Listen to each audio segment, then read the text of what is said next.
श्री स्वामी समर्थ. जय जय स्वामी समर्थ. आजचा दिवस 5वा तुमचा छानपैकी संपन्न झालाच आहे. तर आता वेळ आली एका छोट्याशा गोष्टीची. 2 छोट्या गोष्टी आहेत, पण छान आहेत, आवडतील तुम्हाला, जरूर ऐका. जेव्हा सारखं मी म्हणते ना की आपल्या कामामध्ये यश कसं मिळतं, तर ते विश्वासामुळे मिळतं. आता हा विश्वास म्हणजे काय ह्याचा अर्थ खूप जणांना कळत नाही. म्हणायला सगळे म्हणत असतात की माझा तुझ्यावर विश्वास आहे, पण जेव्हा वेळ येते तेव्हा हा विश्वास कुठे जातो, तर त्यासाठीच ही गोष्ट. एका गावामध्ये दुष्काळ पडतो. सगळीकडे पाण्याचा खडखडाट होतो. अशा वेळेला गावातले साधू संत मंडळी वरुण देवाचा धावा करण्यासाठी यज्ञ करायला बसतात. सांगितलं जातं की गावातले जेवढे रहिवासी आहेत त्यांनी त्या यज्ञाला उपस्थित राहायचं आहे आणि जे काही आहुती दिली जाणार त्यावेळेला तुम्हाला सुद्धा स्वाहा म्हणून बोलायचं आहे. तर यज्ञाचा दिवस येतो आणि सगळे गावकरी एकत्र जमतात आणि यज्ञ सुरू होतो. मागून मात्र एक लहान मुलगा धावत धावत येत असतो आणि त्याच्या हातामध्ये छत्री असते. तो गावातली जी मोठी मुलं असतात, मोठी माणसं असतात, ती त्याला हसून म्हणतात, अरे छत्री घेऊन कुठे धावतोयस, आत्ता काही पाऊस पडत नाही आहे. पण तेव्हा तो लहान मुलगा काय उत्तर देतो की आपण जो यज्ञ करणार आहोत तो वरुण देवासाठी करत आहोत, तर पाऊस पडणारच ना. म्हणजे यज्ञ झाल्यावरती पाऊस पडला आणि घरी जाताना जर का मी भिजलो तर, म्हणून मी छत्री घेऊन जात आहे. म्हणजे इतर लोक जे बसले होते ना त्या यज्ञासाठी, त्यांची त्या यज्ञावर, त्या विशिष्ट उपासनेवरती श्रद्धा होती. पण हा मुलगा जेव्हा छत्री घेऊन पुढे आला तेव्हा तो त्या गोष्टीवरती पूर्णपणे विश्वास ठेवून होता की आता यज्ञ झाला आहे म्हणजे पाऊस हा नक्कीच पडणार आहे, तर घरी जाताना मी भिजू नये म्हणून मला छत्रीची गरज लागेल आणि म्हणून मी छत्री नेत आहे. ह्यातून तुम्हाला कळलं असेल की श्रद्धा आणि विश्वास यामधला फरक, बरोबर? म्हणून नेहमीच श्रद्धा असायलाच पाहिजे, परंतु श्रद्धेपेक्षाही दृढ काय आहे, तर तो विश्वास आहे. स्वामी आहे हाच आपला विश्वास. आता दुसरी गोष्ट सांगते, छोटीशीच आहे, जरा ऐकून घ्या. तुम्हाला सगळ्यांना माहीत असेल की आपण लहानपणी खूपदा डोंबाऱ्याचे खेळ पाहिले आहेत. त्या डोंबाऱ्याच्या खेळामध्ये त्या दोरीवरून बॅलेन्स करत जेव्हा डोंबारी खेळ खेळून दाखवतो आणि खाली जी लोकं जमलेली असतात ती टाळ्या वाजवत असतात, कोणी पैसे देत असतं, अशा वेळेला ती डोंबारीण जी असते ती आपल्या लहान बाळाला घेऊन काठीवरती खेळ करत त्या तारेवरती जी कसरत करते, तेव्हा आपल्या हृदयाचा ठोका चुकतो. आपल्याला क्षणभर असं वाटत असतं की अरे ही कसं करते एवढं सगळं बॅलन्स.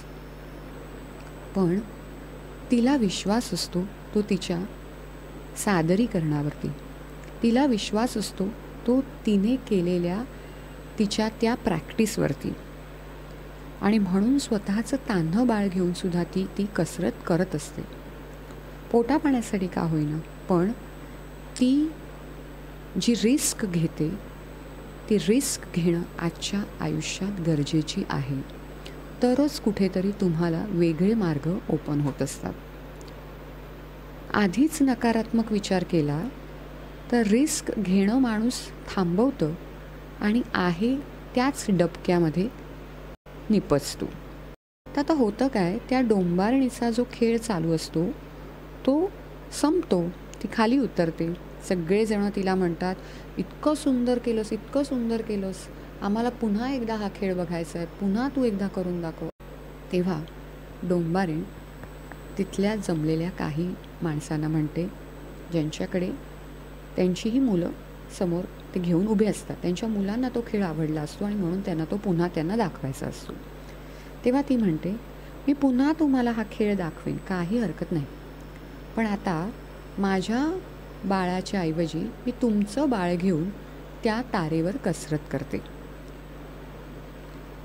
तर कोण आहे तुमच्यापैकी जो तुमचं मूल माझ्या हातात देईल आणि मी तो डोंबारणीचा जो खेळ तुम्हाला, माझा जो खेळ दाखवला तो तुम्हाला पुन्हा खेळून दाखवते. असं बोलल्यावरती सगळी जेवढी माणसं तो पुन्हा खेळ बघायचा आहे असं म्हणणारी होती ते मागे सरसावतात.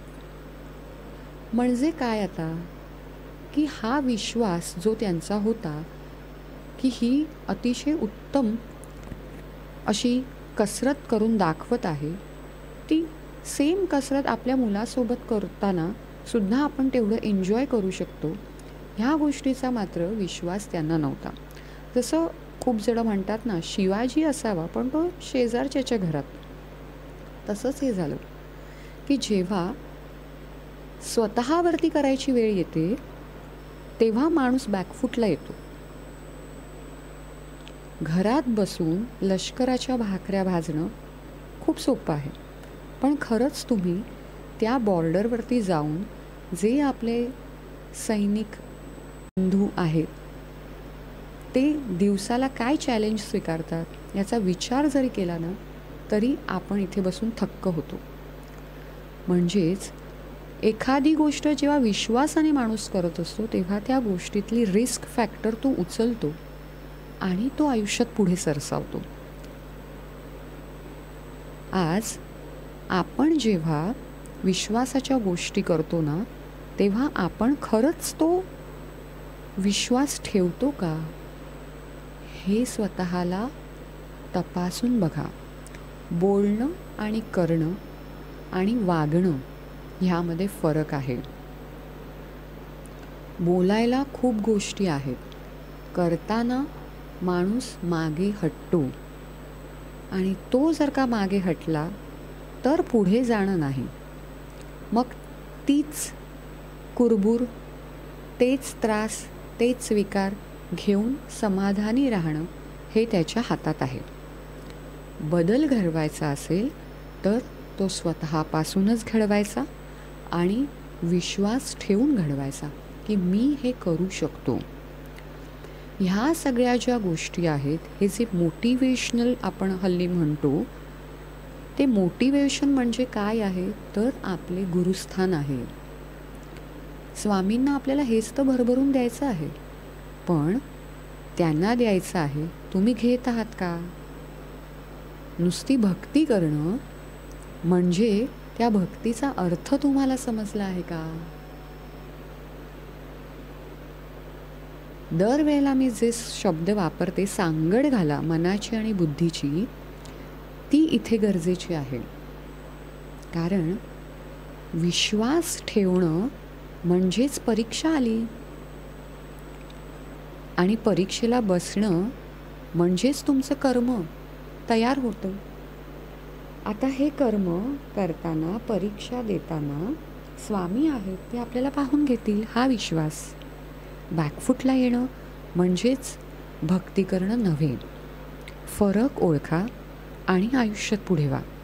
वारंवार ह्या क्लिप ऐका, कारण ह्यातून तुम्ही घडणार आहात.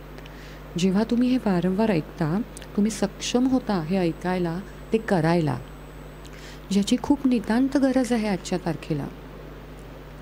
कारण आजूबाजूला भरपूर जण आहेत जे तोंडाच्या वाफा सोडतात पण करताना तिथे कोणी नसतो. मला समजलं, मी माझ्यामध्ये चेंजेस आणीन. नाही, तुम्हाला मग काही समजलंच नाही. नुसतं वाचून काही होत नाही. खरं आयुष्य हे वेगळं आहे. खरं आयुष्य हे त्या ग्राउंड लेवलवर उतरून काम करण्यातच आहे. त्यामुळे जेव्हा ते टक्के टोचे माणूस खातो ना तेव्हा तो जो घडतो, तो एक शिल्पकार ज्याप्रमाणे मूर्ती घडवतो तसंच स्वामी आपल्याला घडवतात, एवढं ध्यानात ठेवायचं आणि आयुष्याला पुढे जायचं. कारण इकडे सगळ्यांचा अंत आहेच, पण काहीतरी करून दाखवलं तर निदान जिथे अंत होईल ना, तिथून जो उद्याचा उगम होणार तो स्वामींच्या सोबत एका वेगळ्या ऊर्जेतून आणि भरपूर पुण्याईतनं उगम होणार आहे. म्हणून भरपूर देत जा, प्रेम जास्तीचं देत जा. नकळत आपल्याकडून कोणी दुखावलं जातं आहे का ह्याची काळजी घेणं हे जास्त गरजेचं आहे. म्हणून आपल्याला भलेही वाटेल की मी खूप चांगलं करत आहे, पण मी नकळत काहीतरी जे दुखवत आहे त्याची एक्सेप्टन्सेस माझ्याकडे नाही आहे, तर मला हे जीवनाचं गणित अजून समजलंच नाही. मग मी कितीही पोथी वाचा, काही पुस्तकं वाचा, त्याचा काही उपयोग होत नाही. कारण स्वामींना एक्झॅक्टली काय सांगायचं आहे आत्ता ह्या युगामध्ये ते समजण्यासाठी त्यावरती काम करणं गरजेचं आहे.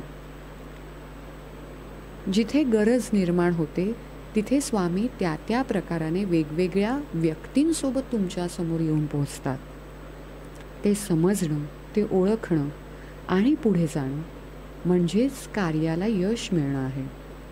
म्हणून विश्वास ठेवून पुढे जायचं, कारण स्वामींना माहीत आहे त्यांनी तुम्हाला काय दिलं आहे, त्यांना तुम्हाला काय द्यायचं आहे. आपल्याला इथं डोकं लावायची गरजच नाही. राहा ना हलके फुल तुम्ही आणि जगा मस्तपैकी. Thank you so much. Shri Swami Samarth. Bless you.